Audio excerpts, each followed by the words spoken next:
Oke, kita lanjutkan. Ini di modul yang ke-9, modul kita yang terakhir, ya, tentang penjadwalan proyek. Proyek itu apa sih? Nah, nanti kita akan pelajari. Kita akan bahas 4 kegiatan belajar. Yang pertama adalah penyusunan diagram jejaring, penyelesaian proyek, percepatan proyek, dan sumber daya, kendala sumber daya. Oke, kita bahas satu-satu. What is the project? Proyek ini adalah suatu aktivitas yang unik.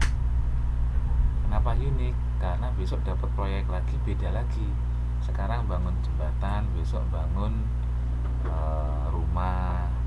Sekarang dapat proyek mengerjakan jaket untuk OTT Taiwan, besok dapat proyek buat kaos siapa, desainnya beda, jadi unik.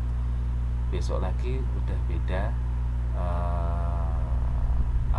beda produknya, beda projectnya.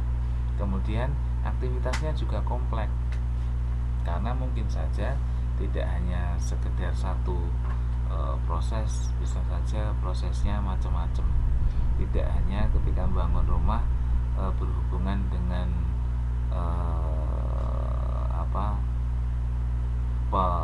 hal-hal yang terkait dengan bangunan, tapi juga terkait dengan Pemda untuk membuat izinnya, IMB-nya, terkait dengan PLN-nya untuk listriknya, PDAM-nya untuk airnya, dan seterusnya, kompleks.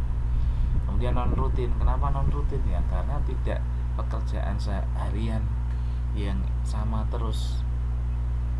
Sekarang proyeknya sudah selesai, habis itu selesai, mungkin nggak dapat proyek selama 1 bulan ke depan, ya bisa jadi tidak rutin, yang mana pekerjaan kayak guru yang tiap hari ngajar, saya rutin seperti itu. Kemudian juga dibatasi oleh waktu. Nah, ini waktunya kan dibatasi, misalkan mengerjakan jembatan selama waktu 9 bulan, ada batasan waktunya. Kemudian anggarannya juga ada batasan anggaran, sumber dayanya pun juga iya, baik tenaga kerja, orang, kemudian mesinnya, kemudian spesifik kerjanya juga berbeda-beda atau tertentu, mempunyai tujuan tertentu juga.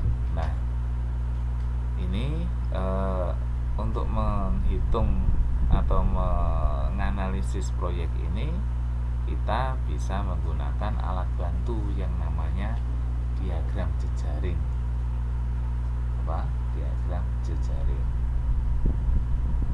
Nah, diagram jejaring ini apa?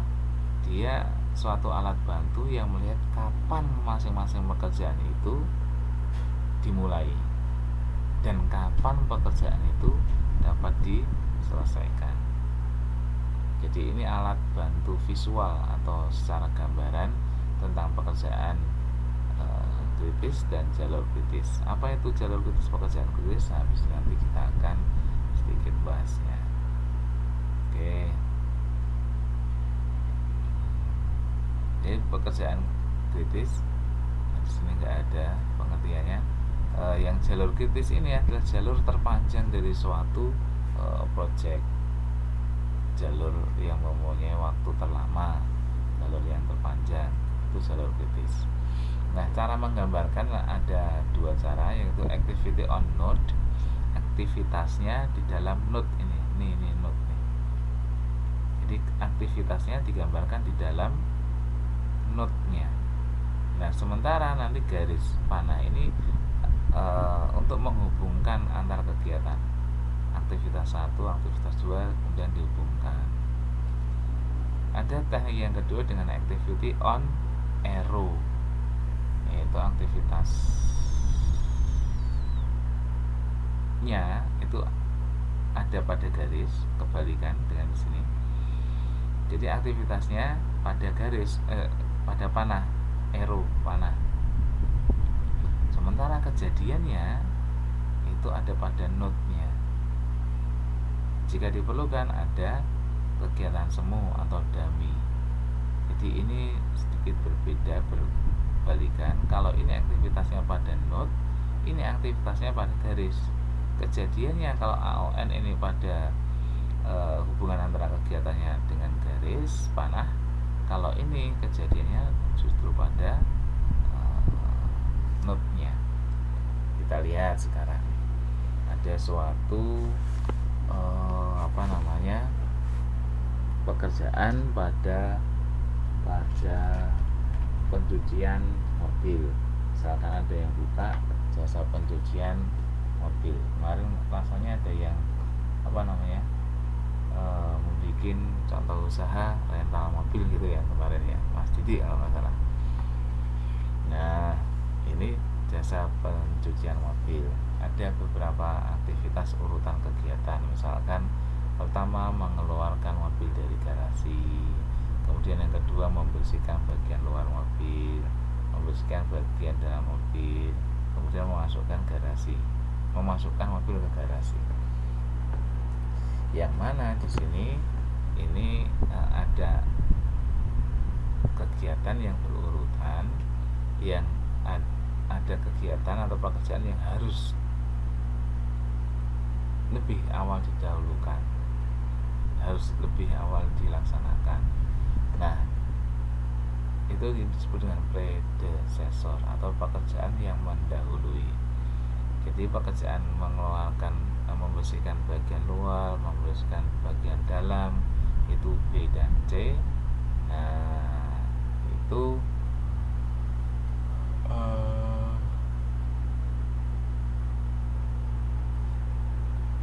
harus didahului oleh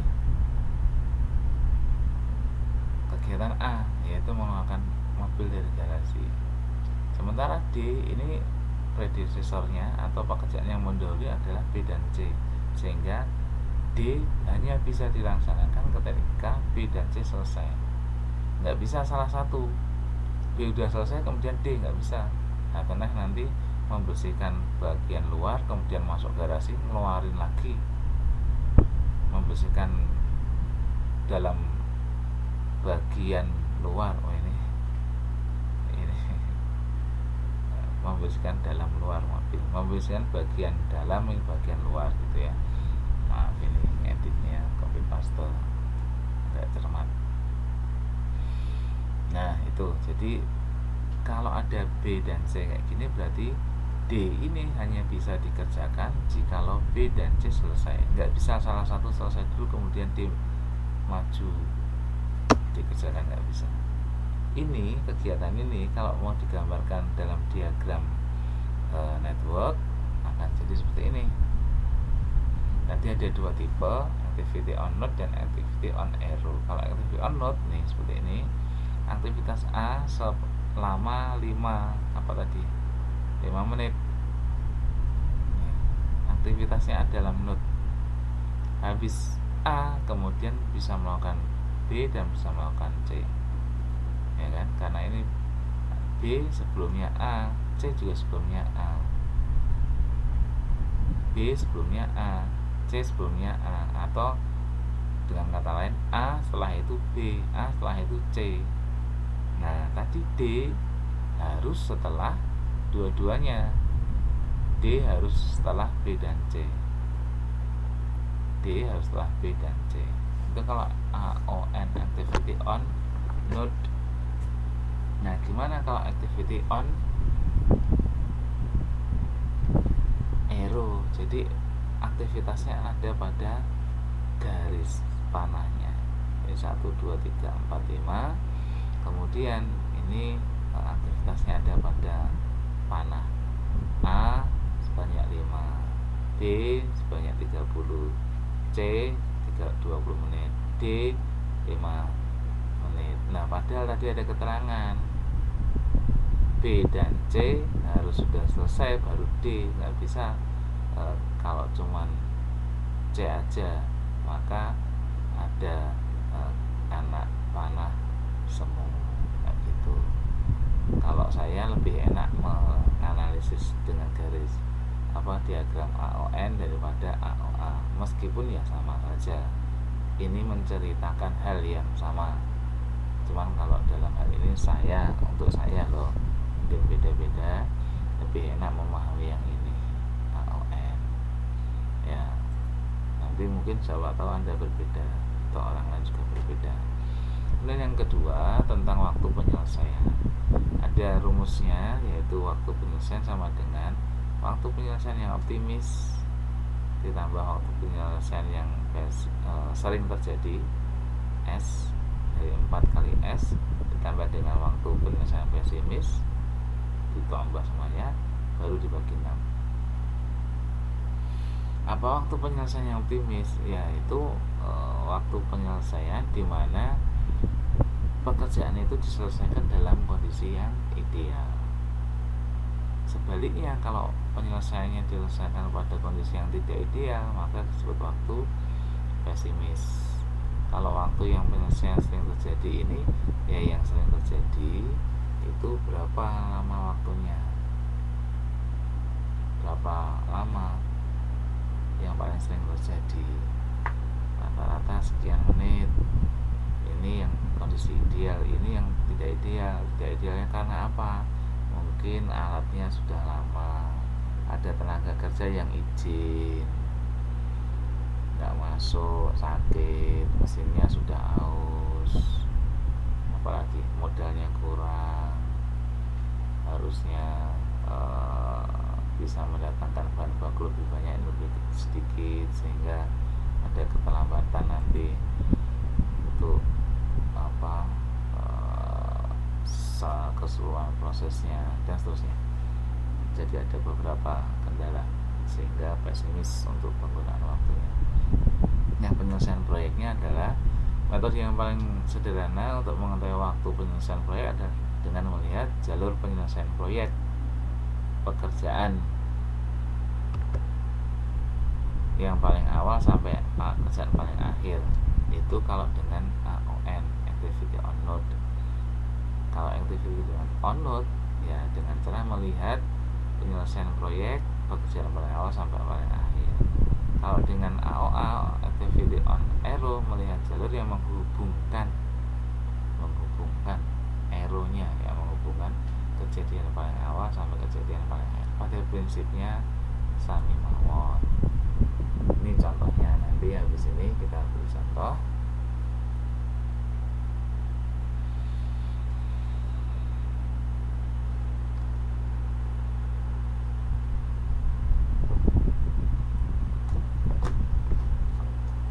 Penyelesaian proyek ada 4 istilah. Yang pertama early start, waktu yang paling awal untuk memulai.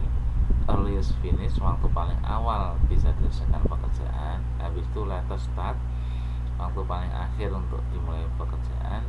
Kemudian latest finish, waktu paling akhir bisa diselesaikan suatu pekerjaan. Nah, kita akan menghitung nanti berdasarkan ini. Contohnya adalah sebagai berikut. Nih, ada project. Ada satu proyek, pekerjaannya dari A sampai H. Predecessornya, pekerjaan yang mendahului B adalah A, mendahului C adalah A, mendahului D adalah C, mendahului E itu harus semuanya A, B, C, gitu ya. Mendahului F adalah A juga B, harus dua-duanya. Mendahului G adalah C dan D, mendahului H adalah E, F, G, seperti itu. Ini waktu-waktu optimisnya, kemudian waktu seringnya, kemudian waktu pesimisnya. Nah, waktunya gimana caranya tadi? Rumusnya adalah W plus 4 S plus P dibagi 6.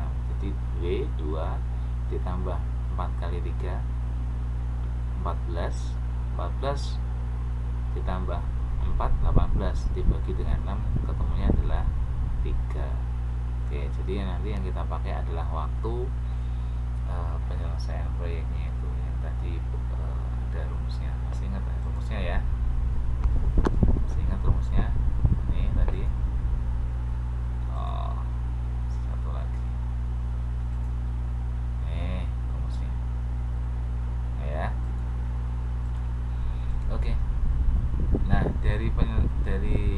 tabel ini kita mau membuat diagram networknya dulu supaya apa? Supaya lebih mudah. Kemudian waktu yang kita pakai yang ini setelah kita menghitung dari optimis, sering, dan pesimis. Oke, kita gambar diagram networknya. Nih, A mendahului C dan B. A juga mendahului E. A mendahului B, C juga mendahului E, juga mendahului F ternyata di sini, ya kan? Mendahului F. Mana F? F. Jadi A mendahului B, mendahului F, mendahului E, mendahului C. Oke. Kemudian mana lagi yang belum? Atau diurutkan supaya lebih mudah. B itu didahului A, C didahului A, D didahului oleh C, D didahului oleh C. Kemudian E itu harus selesai dulu pekerjaan ABC. E harus selesai, A, B, C harus selesai, maka jadilah E. Begitu. Nah sekarang F, A dan B. F itu setelah A dan B harus selesai dua-duanya. F, G. Sekarang G.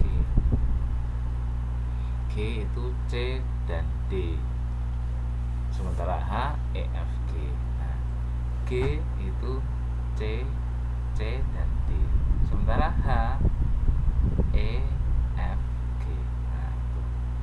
Nah, kemudian kita mau menghitung gimana sih waktu penyelesaian yang paling optimal.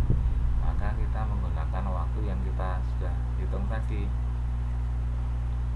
Nih waktunya, W nya ini 3, 2, 4, 5 dan seterusnya. Oke. Nah pakai itu. Nah si A nggak ada yang mendahului, jadi dia bisa memulai dari 0 hingga 3 karena memang waktunya 3. Jadi early startnya 0, IF nya earliest finishnya paling cepat selesainya di menit ke 3. Ini menit apa satuannya? Oh hari. Oke, di hari yang ke 3. Oke. Nah ini sudah dari A kemudian ke B, ini sudah selesai, maka B yang paling cepat memulainya adalah 3 karena di sini 3.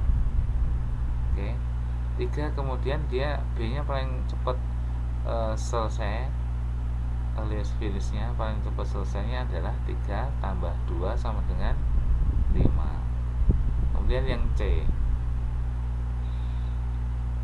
itu didahului oleh A. Asalnya pada hari ketiga, habis hari ketiga baru bisa mengerjakan yang C. Jadi earliest startnya dari sini pindah ke sini hari ketiga. Kemudian earliest finishnya 3 tambah 4 sama dengan 7. Kayak gitu ya. Dan seterusnya sama, cuman ketika kasusnya seperti ini nih, kayak ini, kalau ada angka yang berbeda kita pilih yang lebih lama karena untuk menentukan jalur kritisnya nanti. Jadi ini untuk D itu didahului C, selesainya hari ke-7, berarti hari D paling cepat selesai 7 tambah 5 12. Kemudian yang ini C kan dimulai hari ketiga, paling cepat selesai 7 kesini bisa 7 bisa 12 kayak gini. 3 kesininya 3 kesininya 3 mana nih? Ini sama kasusnya nanti. Nah ini ada 7 ada 12, pilih yang mana? Nah pilih yang 12 yang lebih banyak waktunya. Karena apa? Karena syaratnya apa tadi? Syaratnya G itu bisa dilaksanakan jika setelah D selesai, C selesai. Kalau kita pilih angka 7 di sini, C-nya yang sudah selesai, D-nya belum selesai, sehingga G belum bisa dilaksanakan. Karena syaratnya G bisa dilaksanakan, jika A, C, dan D selesai. C dan D selesai. C-nya memang selesai di hari ke-7, tapi D-nya kan selesai di hari ke-12, maka ya setelah hari ke-12 ini bisa dilaksanakan. Demikian seterusnya. Ini 19, ini 11, ya pilih 19. Ini 5, sini 3, ya kita pilih yang 5. Kayak gitu. Jelas ya? Kalau ada pertanyaan silahkan loh ya. Nah, kemudian kita menghitung. Setelah menghitung pertama kali tadi ES sama EF, earliest start dan earliest finish, ini maju, arahnya maju penghitungannya, maka kita menghitung latest start dan latest finish. Caranya menghitung sama, cuman dari belakang sekarang. 23, di sini 23 kurangi 4, karena prosesnya 4 hari, maka 19. Ini latest finishnya, ini latest startnya.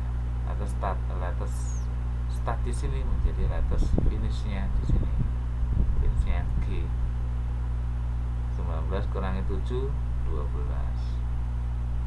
Ini latest startnya menjadi latest finishnya di sini. Ini 12 kurangi 5, 7. 7 kurangi 4, 3. 3 kurangi 0, 3 kurangi 3, 0. Ke sini 23. Ya, 23 ke sini. Latest of startnya 19. Di sini jadi 19. 19 kurangi 2, 17. Oke. 17 kurangi 2, 15, dan seterusnya. Oke. Nah, nanti ketika kita lihat ini pada angka yang sama 00, 33, 33, 77, 77, 12, 12, 12, 12, 19, 19, 23, 23, inilah jalur kritis. Kalau di sini kan ada beda, 3, 13, 5, 15, 11, 19, 5, 17. Kalau di sini kan sama, 3, 3, 7, 7, 7, 7, 12, 12, 12, 12, 19. Nah, ini yang sama, semuanya ini, maka inilah yang disebut dengan jalur kritis. Jalur kritis gitu. Jalur kritisnya ini adalah rutenya adalah A, C, D, G, H. A, C, D, G, H. Oke, kalau ada yang silahkan. Tuh, jadi mana pekerjaan yang mau dilaksanakan ya dengan memilih jalur A, C, D, G, H tadi itu. Oke, kalau nggak ada pertanyaan saya lanjutkan. Kemudian percepatan proyek. Nah, cara melakukan percepatan proyek adalah pertama, ya jalur Mbak Tri ada pertanyaan, yaitu jalur tulisnya yang sama semua tadi ya. Nih, ini kan 0, yang A, pekerjaan A itu kan 0033 kan sama ini, antara ES dengan LS nya. Ini ES, ini LS, sama. EF dengan LF nya juga sama, 77. Ini ES dan LS nya sama, 77. Ini 12, 12. Jadi jalur kritisnya cari yang angkanya sama, 12, 12, 12. Coba ini kan beda. Kalau ini 33, 77, ini 3, 13, kan beda. Ini satunya 3, satunya 13. Ini juga, ini 5, ini 15. Ini 7, ini 15. Kalau di sini kan ini 7, ini 7. 9, 11, ini 19. Ini 5 ya 517. Jadi jalur kritisnya kalau pakai bahasanya Mbak Tri ini yang angkanya semuanya sama. Sebenarnya angka ini ES dan LS itu sama, kemudian EF dan LF nya juga sama.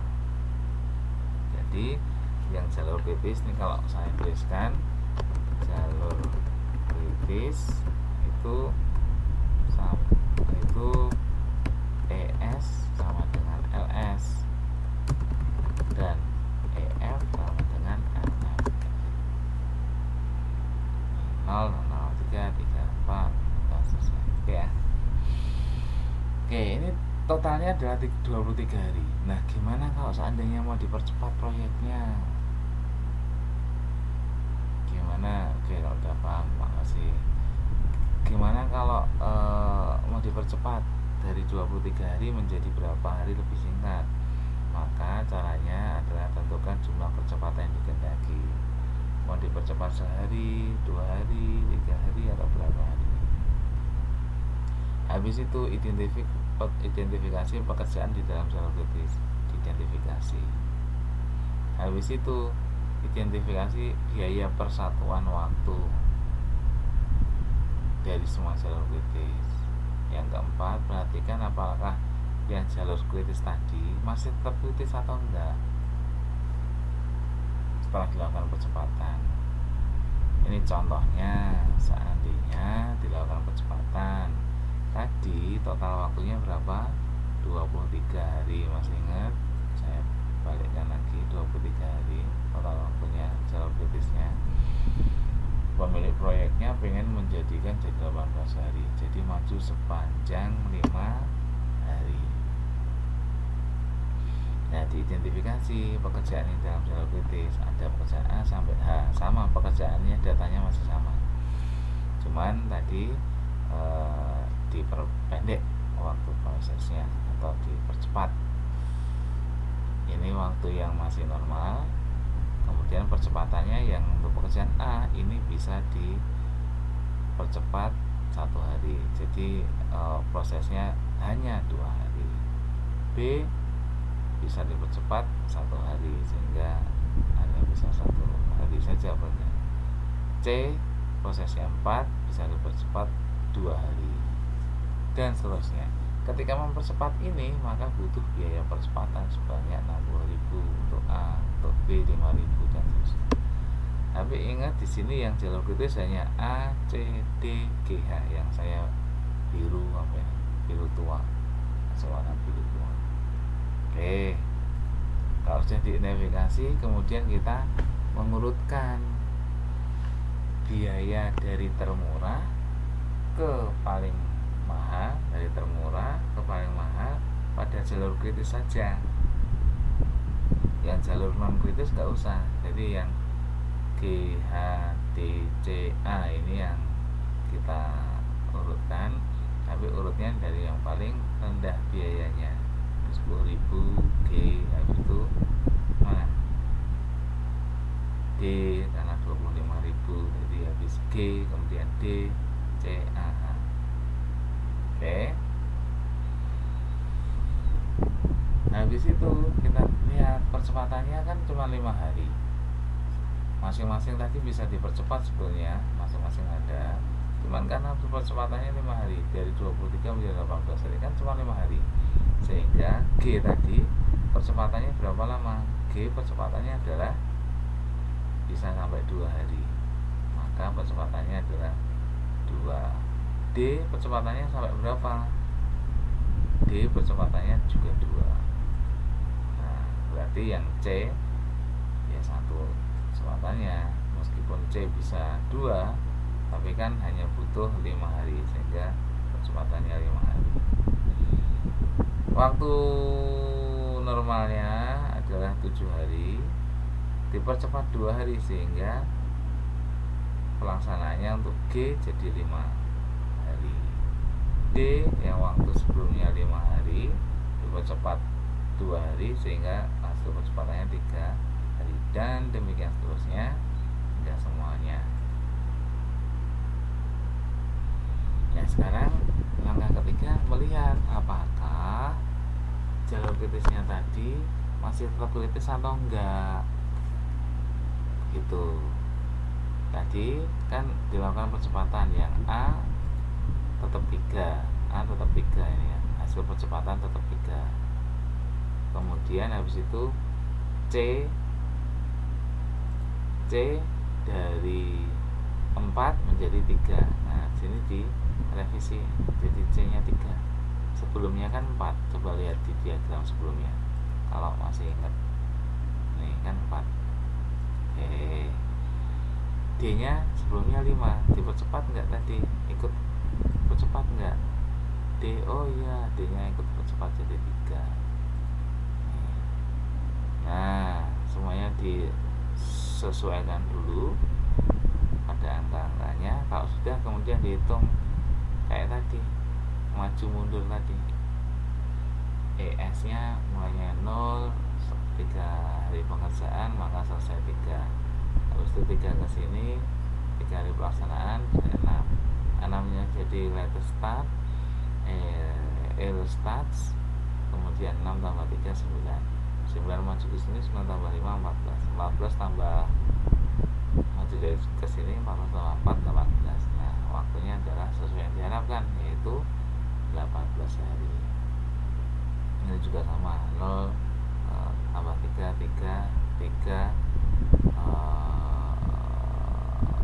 ini 3 tambah 2 jadi 5 ke sini, 5 tambah 2 jadi 7.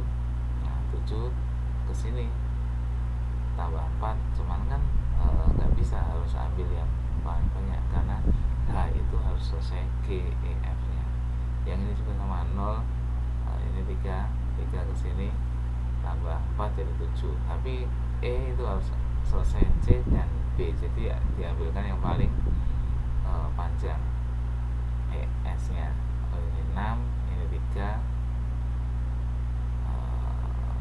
ini 10, sehingga diambilkan yang, ini 5, diambilkan yang paling panjang 6, kayak gitu.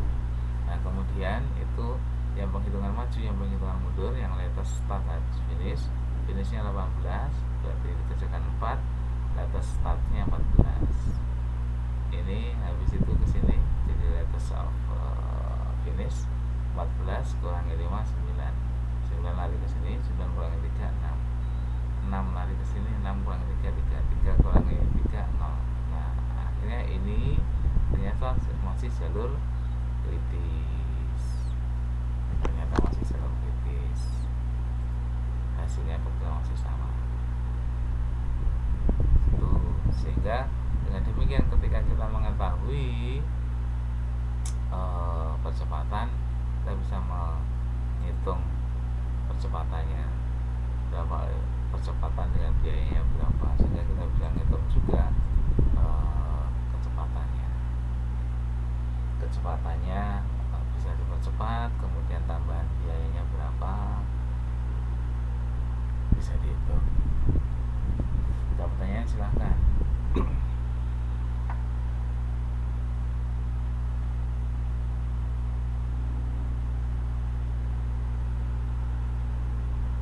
Oke, belum ada, kita lanjutkan. Kendala sumber daya. Kendala sumber daya ini bisa terdiri dari 2, kendala teknis maupun kendala proyek. Itu ada 2, kendala teknis maupun sumber daya. Kendala teknis yang berkaitan dengan kegiatan untuk melakukan proses itu dalam manufaktur, proses produksinya. Sumber daya ya input yang ada, entah itu mesin, tenaga kerjanya, bahannya, atau apa. Kemudian kita bisa menganalisis ini dengan cara menggunakan Gantt chart, peta Gantt. Ini penemunya adalah Gantt. Contoh yang tadi masih yang tadi, hasil perhitungan W sama dengan optimis tambah 4 kali sering ditambah pesimis dibagi dengan 6. Tadi itu hasilnya ini. Nah, seandainya ditambahkan keterangan sumber daya per hari untuk mengerjakan A, itu butuh waktu 3 hari, sumber dayanya 8 setiap harinya. 8 apa? Ya 8 satuan lah, 8 orang atau 8 apa. Oke, demikian seterusnya hingga ke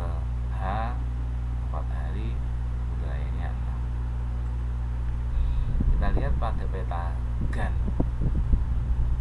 Nih peta GAN atau GAN chart. A tadi bisa dikerjakan dalam waktu 3 hari, ya kan? A 3 hari. Nih, A 3 hari. B 2 hari. B,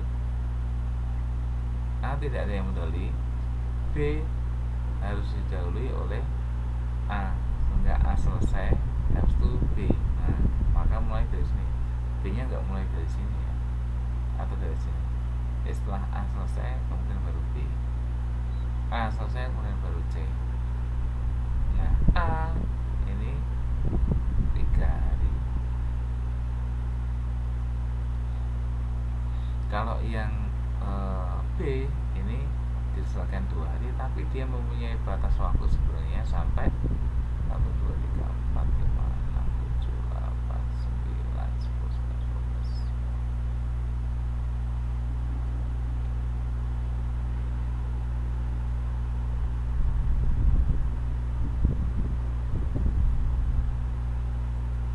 Masih menggunakan yang tadi, yang sebelum dilakukan percepatan.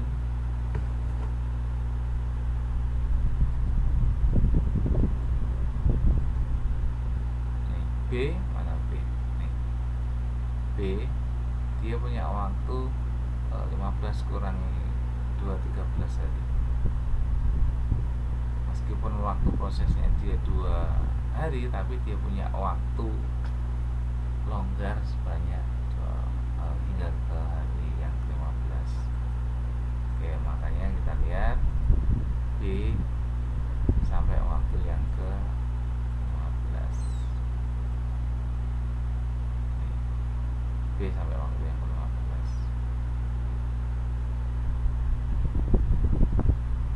Oke ya. Dan demikian seterusnya. Ini membaca dari peta yang sebelumnya. A itu mendahului B dan C juga mendahului yang F. Oke, F nya kan nggak pengaruh B dan C ya. Coba lihat gambarnya.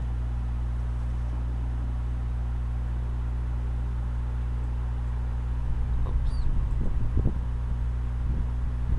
Oh, F pengaruh B dan A, sehingga dia setelah selesai A dan B.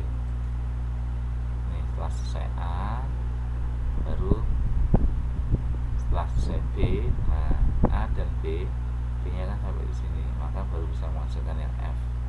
F dipengaruhi A dan B dan seterusnya.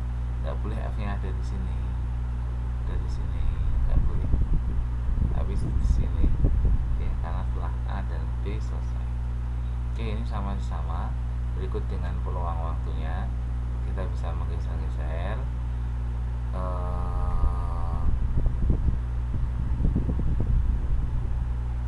Kalau melihat diagram Gantt chart lebih mudah. Oh ya, monggo, lebih mudah. Jadi bacanya seperti itu ya. Mungkin Mbak Tri lebih mudah pakai Gantt chart daripada yang AOA tadi atau AON. Ini A 3 hari, kemudian A selesai baru B, B selesai dan A selesai baru F ya. Meskipun di sini si B ini bisa dikerjakan digeser ke sana sepanjang masih dalam nggak lebih dari 15 hari, karena kan tadi diketahui dari ini. Nih, saya balikkan lagi di yang belum percepatan. Sebelum percepatan masih data awal. Nih, B hingga waktu 15 hari maksimal. Oke ya, maka bisa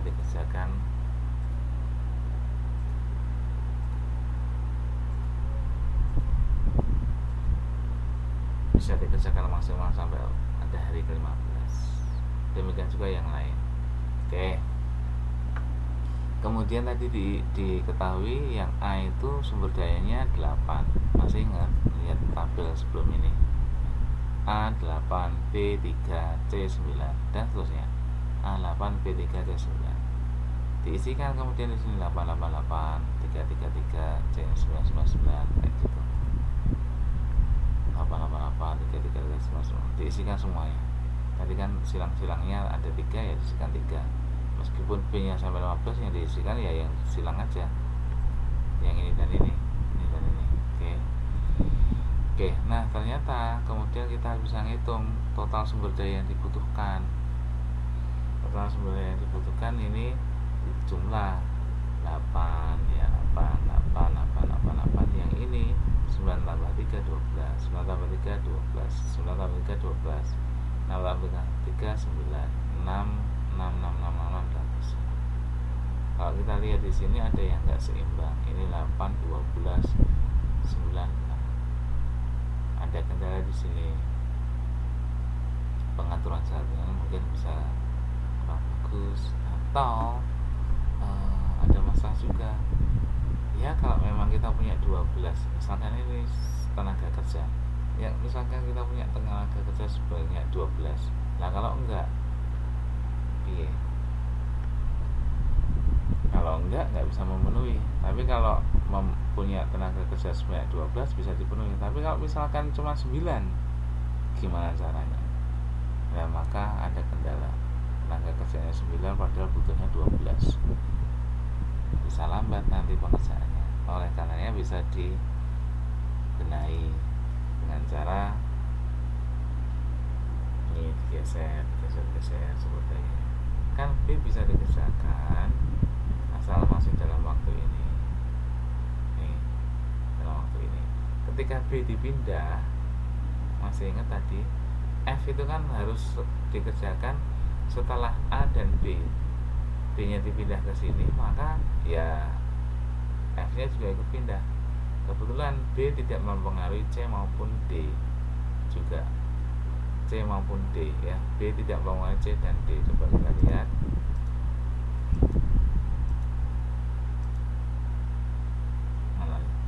B itu enggak mempengaruhi C dan tidak mempengaruhi C dan D.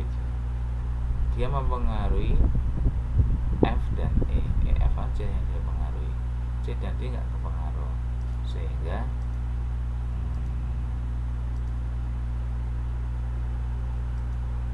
enggak masalah dia di belakangnya C. Karena kan enggak kepengaruh sama. C enggak dipengaruhi B. D juga enggak dipengaruhi D. Yang dipengaruhi oleh B adalah F dan E tadi. Jadi harus selesai. Sehingga ketika kita jumlah setelah kita revisi, kita bisa jumlah 88 11 11 11 12 6. Seandainya kita hanya punya jumlah sumber daya cuma 9, maka kita bisa memenuhi semua. Kayak gitu, kita bisa mengolak-alik asal masih memenuhi ketentuan. Oke, demikian itu yang modul 9. Untuk modul terakhir, kalau ada pertanyaan silakan. Kalau ada yang belum jelas silakan ditanyakan.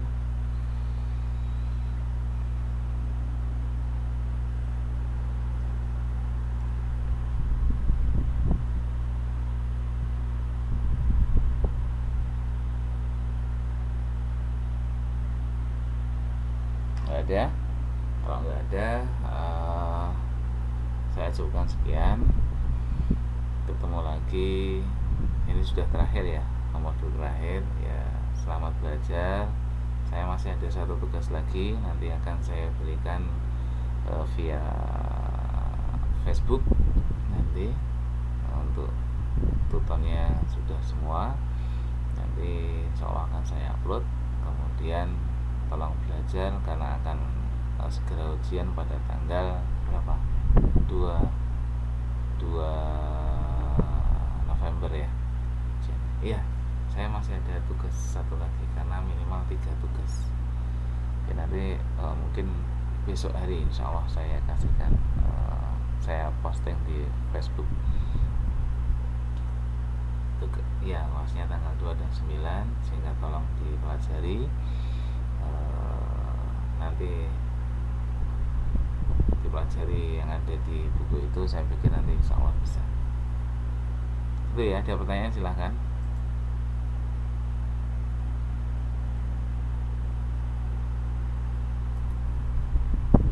Oke, kalau nggak ada pertanyaan saya cukupkan sekian.